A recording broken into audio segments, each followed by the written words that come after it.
सरपंच परमेश्वर, जुम्मन शेख और अलगू चौधरी बहुत पुराने मित्र थे। उनकी मित्रता पूरे गांव में प्रसिद्ध थी। जुम्मन शेख जब कभी बाहर जाते तो अपने घर की जिम्मेदारी अलगू चौधरी को सौंप जाते, और जब कभी अलगू चौधरी बाहर जाते तो अपने घर की जिम्मेदारी जुम्मन शेख को सौंप जाते थे। इनकी मित्रता तब से चली आ रही है जब वे बालक थे। वे एक विद्यालय में एक ही कक्षा में पढ़ाई करते थे। जुम्मन की एक बूढ़ी मौसी थी। जुम्मन के अलावा उनका कोई भी नहीं था। उनके पास थोड़ी सी जमीन थी जिसे जुम्मन शेख ने बहुत चालाकी से अपने नाम पर करवा लिया और उनसे वादा किया कि उनके खान पान का ख्याल रखा जाएगा। शुरू में तो मौसी का खूब आदर सत्कार हुआ, अच्छे अच्छे पकवान दिए गए, लेकिन समय के साथ साथ सारा आदर धरा का धरा रह गया। जुम्मन की पत्नी करीमन अब उन्हें रोटियों के साथ गालियां भी खूब देती। जुम्मन अपनी पत्नी को कुछ न कहता। वो भी चाहता था कि मौसी से जल्दी पीछा छूटे। इस रोज रोज के कला से ऊबकर मौसी ने जुम्मन से कहा, बेटा जुम्मन, तुम मुझे महीने के कुछ रुपए दे दिया करो, मैं अपना खाना अलग पका लिया करूँगी। जुम्मन ने पैसा देने से साफ इनकार कर दिया। मौसी ने पंचायत की धमकी दी। वह बोला, हाँ हाँ करो पंचायत, मुझे भी दिन रात की खटपट पसंद नहीं। इतना बोलकर वह जोर जोर से हंसने लगा। मौसी ने पंचायत के लिए लोगों को इकट्ठा किया। वह अलगू चौधरी के पास गई और कहा, अलगू बेटा, कल पंचायत में तुम भी जरूर आना। अलगू ने कहा, मौसी, मुझे इन सब में क्यों घसीटती हो? तुम तो जानती हो जुम्मन शेख मेरा बहुत पुराना मित्र है। मौसी ने कहा, क्या तुम दोस्ती के डर से ईमान भूल जाओगे? यह सुनकर वह चिंता में पड़ गया। उसने मौसी से वादा किया कि वह जरूर आएगा। अगले दिन पंचायत बैठी। सारे गांव के लोग इकट्ठे हुए। अलगू चौधरी भी आया। वह जुम्मन के साथ बैठा। जुम्मन के चेहरे में कुटिल मुस्कान थी। उसे पूरा विश्वास था कि फैसला तो उसी के पक्ष में होगा। पंच के लोग बैठे। मौसी ने हाथ जोड़कर अपनी सारी कहानी पंचों के सामने रख दी। पंचों ने जुम्मन से कहा, तुम किसे पंच मानते हो? अभी तय कर लो, फिर जो पंच कहेंगे वही मानना पड़ेगा। जुम्मन ने कहा, मौसी जिसे चाहे चुन ले, मुझे कोई एतराज नहीं। मौसी ने अलगू चौधरी का नाम ले लिया। अलगू चौधरी अपना नाम सुनकर थोड़ा घबरा गए, लेकिन जुम्मन की खुशी का ठिकाना न रहा। अब तो उसे पूरा यकीन हो गया कि फैसला तो उसी के हक में होगा। अलगू चौधरी थोड़ा घबराए हुए थे। सरपंच की जगह पर बैठकर उन्होंने मन ही मन सोचा, पंच के मुंह में ईश्वर बसता है, मुझे न्याय के समय दोस्ती को भुला देना चाहिए। फिर उसने मौसी की बात गौर से सुना। मौसी ने कहा, बेटा, जुम्मन के सिवा मेरा कोई भी नहीं है। मेरे पास जो थोड़ी सी ज़मीन थी उसे मैंने जुम्मन शेख के नाम करवा दिया था। बदले में इसने वादा किया कि वह मेरे खान पान का ख्याल रखेगा। अब वह अपने वादा से मुकर रहा है। गांव वाले भी फैसला सुनने के लिए तत्पर थे। अलगू ने फैसला सुनाया, जुम्मन शेख, यही उचित है कि तुम मौसी को माहवार खर्च देते रहो। अगर तुम्हें खर्च देना मंजूर ना हो तो पंचों के सामने उनकी ज़मीन के सारे कागजात लौटा देने होंगे। यह फैसला सुनकर जुम्मन को बड़ी हैरानी हुई, लेकिन सारा गांव इस न्याय संगत बात सुनकर बहुत खुश हुआ। लेकिन जुम्मन शेख इस फैसले से बिल्कुल भी खुश नहीं था। जुम्मन शेख को लगा कि अलगू ने गलत न्याय किया है। उसने दोस्ती नहीं निभाया। वह अलगू से नफरत करने लगा और बदला लेने के ताक में रहने लगा। लेकिन अलगू चौधरी की सारे गांव वाले प्रशंसा कर रहे थे और सारे गांव वाले कहने लगे कि फैसला हो तो ऐसा हो।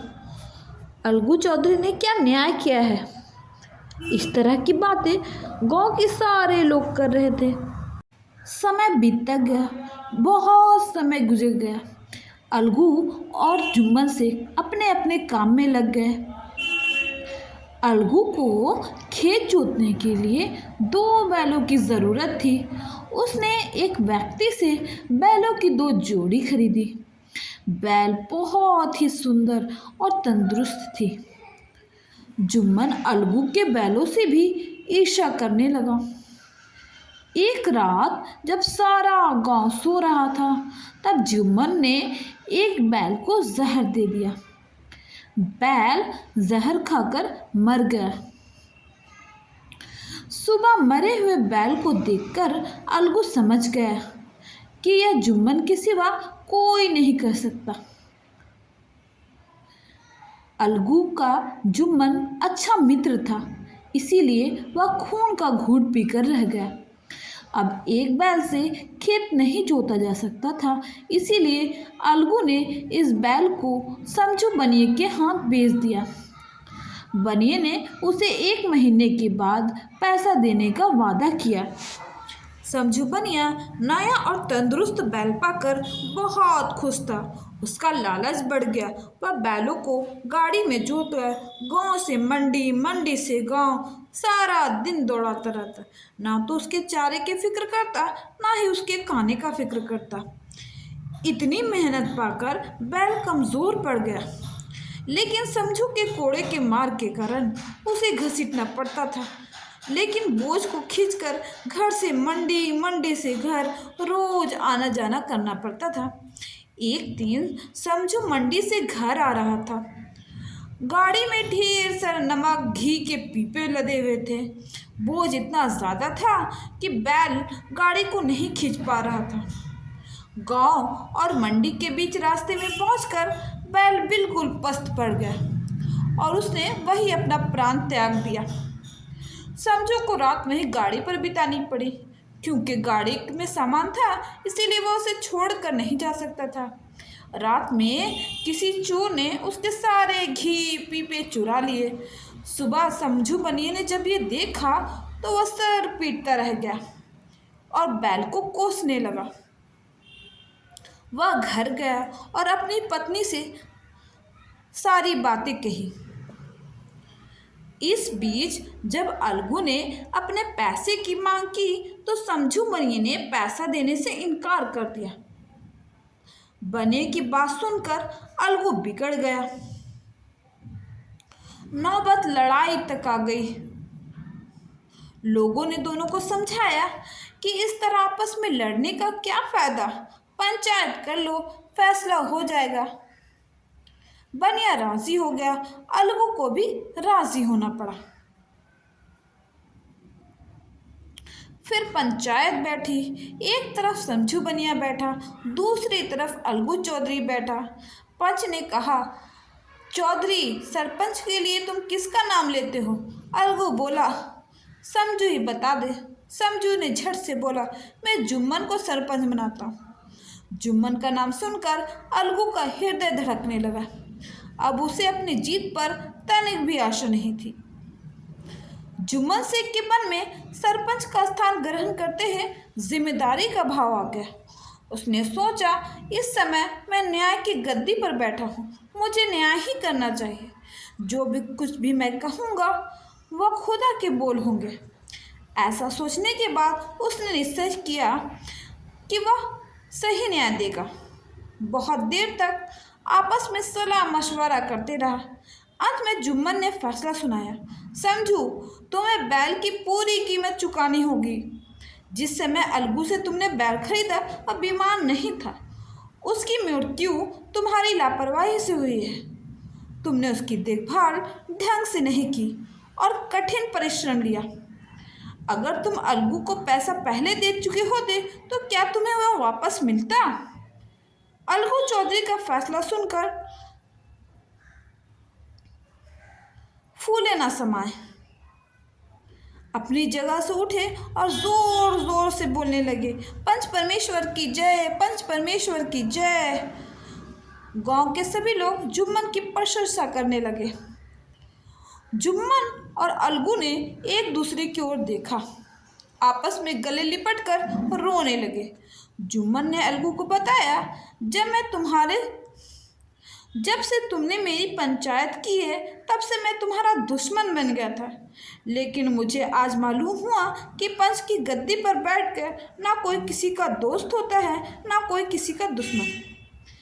अलगू उसकी बात सुनकर रोने लगा। आंसुओं ने दोनों के दिलों के मैल धो दिए और दुश्मनी दोस्ती में बदल गई।